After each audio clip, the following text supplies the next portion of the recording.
Delimitation commission की तरफ से जो उनका फाइनल रिपोर्ट आया है वो इंतहाई हौसला शिकन है और तमाम आवाम के दिल उससे मजरूह हो चुके हैं। जम्मू एंड कश्मीर अपनी पार्टी इस डिलिमिटेशन कमीशन के फाइनल रिपोर्ट से बहुत ही दुखी है और अफसोस ज़दा भी है, क्योंकि मरकजी सरकार की शह पे जो डिलिमिटेशन कमीशन ने गैर जानिबदारी का रोल निभाना था वो नहीं निभाया, बल्कि जानिबदारी से काम लेकर अलहदा अपनी मनपसंद दो पार्टियों को फायदा पहुंचाने की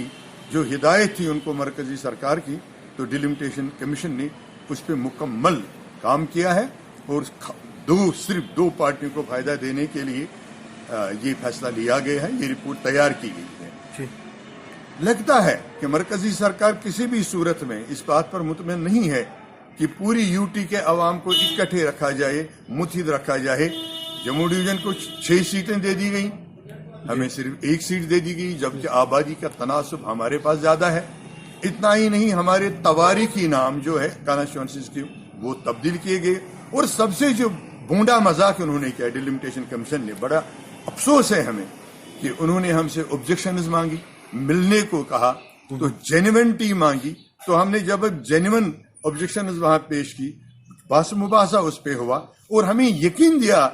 SKICC की 14 मार्च की मीटिंग में कि इन जेन्युइन मामलात पे, ऑब्जेक्शंस पे गौर किया जाएगा। आज जब हम देखते हैं तो एक भी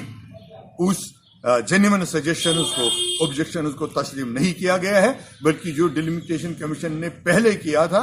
वही कायम रखा है। अवाम दुश्मन रिपोर्ट आया है, डेमोक्रेसी के खिलाफ रिपोर्ट आया है। जम्मू एंड कश्मीर अपनी पार्टी इस रिपोर्ट को सिरे से कंडेम करती है और इजहार अफसोस करती है और अभी भी फिर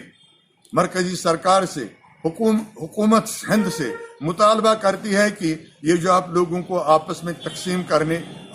इलाकाई फसादात को कायम करने की कोशिशें करने और आपसी रंजिशें पैदा करने की जो आप हिकमत अमली अपनाई हैं, इसको मेहरबानी करके खुदारा रद्द की दीजिए और जम्मू कश्मीर के अवाम को जमहूरी इक़दार के साथ जीने दे दीजिए।